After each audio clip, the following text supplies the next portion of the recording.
Ternyata orang baik itu dikenangnya juga banyak baiknya gitu ya. Mungkin itu pelajaran untuk kita semua. Kadang-kadang kita lalai, hilap, lupa. Kita seringkali mencederai orang. Kang Epi itu nggak pernah ngomongin apapun tentang hal yang sifatnya jelek. Dan kondisinya sampai pre-koma, semi-koma. Bertahan beberapa jam, beberapa menit, sampai di suatu saat di ruangan itu udah dipenuhi sama keluarga, sama kerabat, terus menyemangati ya. Akhirnya di pukul 14.24 dinyatakan detak jantung berhenti dan nafas. Kalau kata dokter Penyumbatan pembuluh darah di di belakang batang otak. otak. Dan itu berat untuk dilakukan. Batang otak itu katanya ukurannya cuma segini. Yang tersumbatnya hanya satu, tapi itu pusat kontrol kehidupan. Itu tidak bisa dilakukan tindakan operasi karena kondisi tubuhnya itu sangat kritis. Sebetulnya tadi itu udah ada harapan sekitar jam 1 ya. Jam 1 itu mau masuk ke ruang perawatan. Nah, kalau sudah masuk di ruang perawatan, persentase untuk lebih sehat lagi itu tinggi. Tapi ternyata semakin kesini semakin menurun. Jadi kita mau melakukan tindakan terbaik. Kalau misalnya harus sampai operasi, kita mungkin operasi. Tapi itu melihat kondisi terakhir tubuh Kang Epi, ternyata tidak memungkinkan dan semakin kesini semakin menurun. Kita semua keluarga sudah mulai kumpul semua. 14.24 Kang Epi berpulang meninggalkan kita semua. Mudah-mudahan kita yang ditinggalkan tidak memberatkan almarhum. Jika ada kehilapan, kesalahan kata, kesalahan sikap yang mungkin itu tidak berasa untuk kita, untuk almarhum, mohon dimaafkan semuanya. Kita tidak pernah tahu kok secepat ini. Saya pun sebagai adiknya Kang Epi secara komunikasi jarang, karena ya umum lah kita sebagai manusia ketemu itu kalau ada hal-hal yang luar biasa atau acara-acara besar apa. Setelah itu mungkin sama teman-teman juga seperti itu. Jadi sekali lagi mohon maaf yang sebesar-besarnya jika ada hal yang kurang berkenan, terutama ya dari Kang Epi, keluarga semuanya. Mohon dimaafkan. Ya. Kang, izinkan maaf tadi kan kata dokter penyumbatan di otak ya kalau salah, yang dari kepala gitu. Nah, itu penyakit itu memang sudah dari dulu kan, memang baru diketahui hari ini atau seperti apa sih? Oh, kalau dari dulu permasalahan papa itu emang di bagian kepala ya. Waktu itu kan pernah ada kabar juga tumor otak, dan itu udah sembuh. Udah dengan pengobatan, karena emang kondisinya nggak sekritis kemarin. Ada benjolan dan emang udah disuruh pulang, dan terserah mau berobatnya gimana, milih alternatif itu udah sembuh. Tapi ya masalah-masalah lain ya Memicu nggak ketahuan ya. Mungkin baru rasanya akhir-akhir belakangan ini ketika kelingan. Nah, dokter ngeliat di situ, harusnya pas mulai kelingan gitu periksa, tapi bukan dia ya, ngerasa yang tadi dibilang ngerasa nggak sehat, ngerasa oh itu pusing biasa. Sedangkan itu ada tanda penyumbatan. Mungkin pada saat itu kalau periksa dan tahunya ada penyumbatan, mungkin bisa dioperasi, bisa penanganan, ada tindakan karena masih sehat. Dan sekarang kalau ini udah benar-benar tertutup, berat lah buat dilakukan tindakan. jadi kondisi yang kritis tadi udah nggak memungkinkan.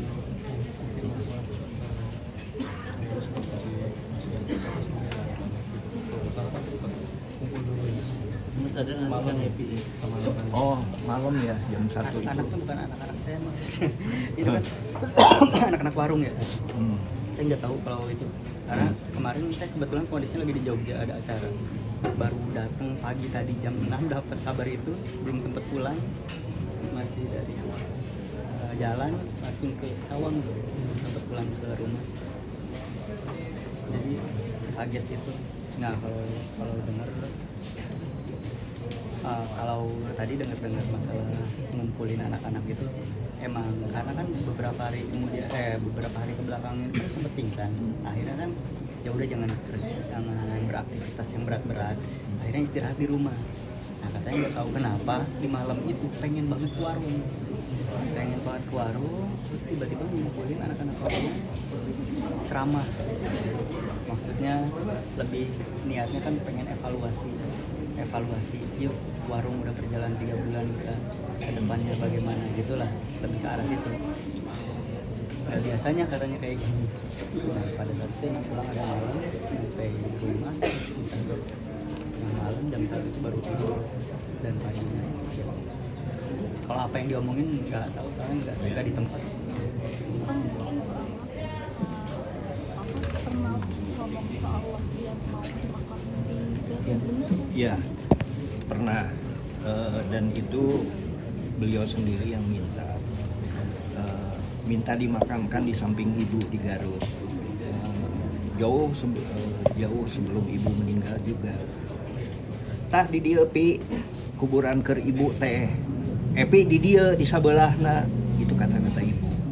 Bahasa Sunda nggak apa-apa ya. Jadi intinya ibu sudah mematok ini makam ibu di sini, nanti Epi di sini. Nah, di sebelahnya itu kakek, ya. Tapi karena pertimbangan banyak hal, terutama masalah emosional dan psikologis,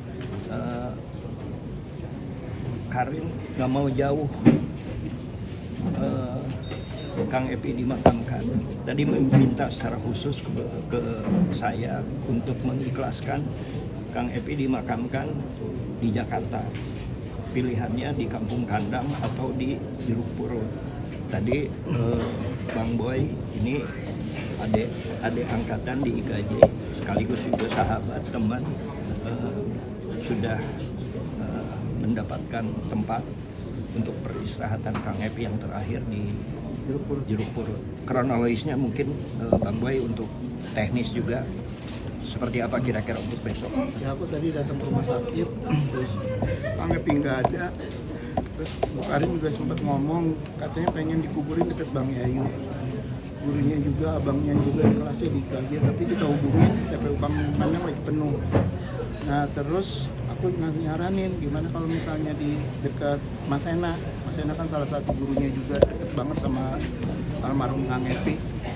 Nah akhirnya coba telepon yang orang Kampung Kandang, katanya udah penuh.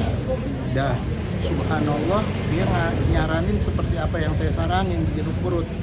Nah kebetulan saya kenal sama orang yang di situ karena ada keluarga saya juga, bapak saya di situ, om saya di situ, jadi saya kenal sama yang ngurusnya, namanya Bang Roy. Saya telepon tadi, udah langsung disiapin. Jadi alhamdulillah, mungkin takdirnya Allah, dia dikuburin dekat gurunya Mas Yana Al-Toyo.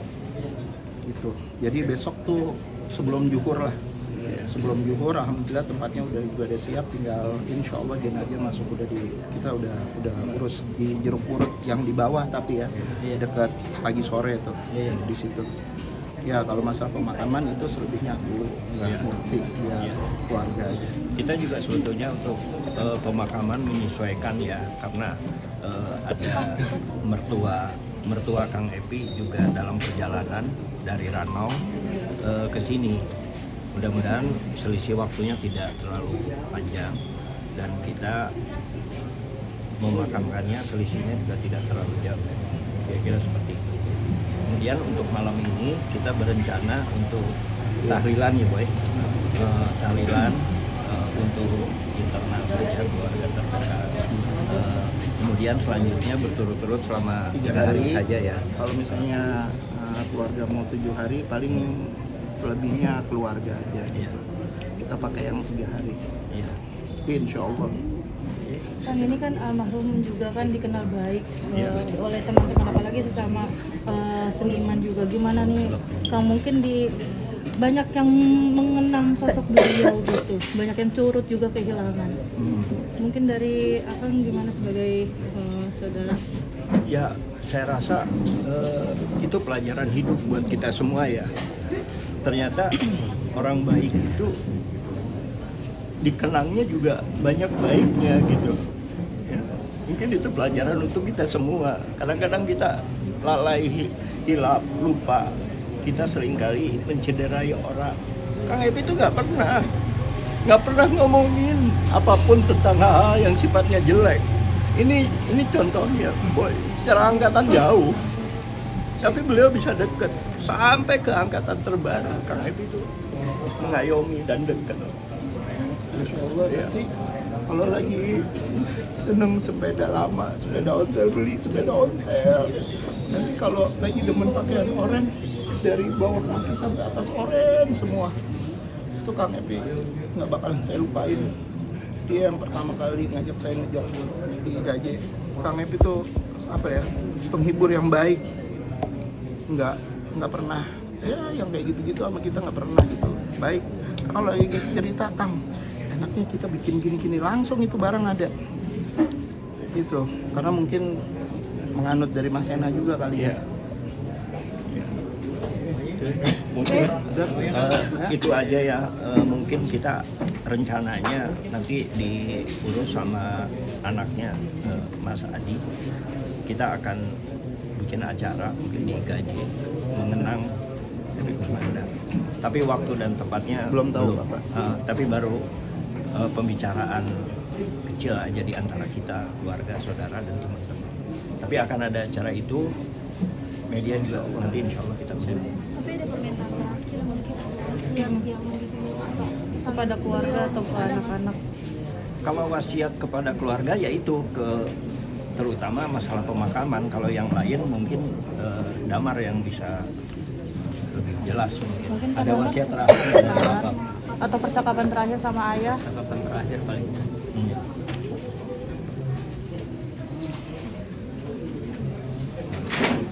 Dari setiap bertemu ngobrol sehari-hari, kalau sama Papa itu nggak tahu kenapa Papa juga itu bilang gitu ke saya. Ini kalau saya ketemu Damar itu selalu pengen bahas karya gitu. Mungkin karena Papa sendiri yang memasukkan saya ke IKJ ya, yang akhirnya yang secara gak langsung seolah jadi yuk bareng-bareng ikutin nih, kalau mau kayak gini lewat sini, selebihnya jangan ikut-ikut saya, jangan ikut-ikut Papap katanya. Banyak nih senior IKJ kalau mau kayak Papap gitu. Karena yang akhirnya sampai sekarang, sampai kemarin terakhir minggu lalu itu ketemu di warung. Ya, kita bikin karya, kita bikin sesuatu, kita bikin apa lagi ya? Rencana terakhir karena sering banget nulis, nyatet diary, pengen bikin buku, tolong jadiin buku. Nah itu sempat ada jadi ucapan. Dan ini selebihnya nanya kabar aja, apa kegiatannya sekarang, prodi teater gimana, salam buat dosen-dosen teater, salam buat orang-orang Garut Film Forum, salam buat Senadi Main, salam buat teater lembaga. Pokoknya apa yang pernah dia lakuin, Papa lakuin selama hidupnya selalu dicurahkan ke saya buat disebarin, disampaikan ke yang lain juga. Jadi kalau obrolan terakhir sama seperti obrolan sebelum-sebelumnya, selalu berdiskusi ngomongin karya, berdiskusi keinginannya selain apa yang dilakuin sekarang, misalkan profesi ya, lebih ke keinginan terdalam kan. Saya punya impian bikin buku, saya punya impian pementasan di sini, saya punya, itu yang selalu dibahas, yang akhirnya motivasi itu bukan jadi beban tapi jadi motivasi ke saya. Sebenarnya nggak nitipin langsung, tapi dengan Papa ngomong gitu jadi kayak dorongan saya buat harus ngelakuin itu. Dan ditransfer duluan. Iya, jadi apa yang diinginkan udah dibekali. Ya. Lanjut ya. bilang ada jaga adik-adik. Download Tribun X sekarang, menghadirkan lokal menjadi Indonesia.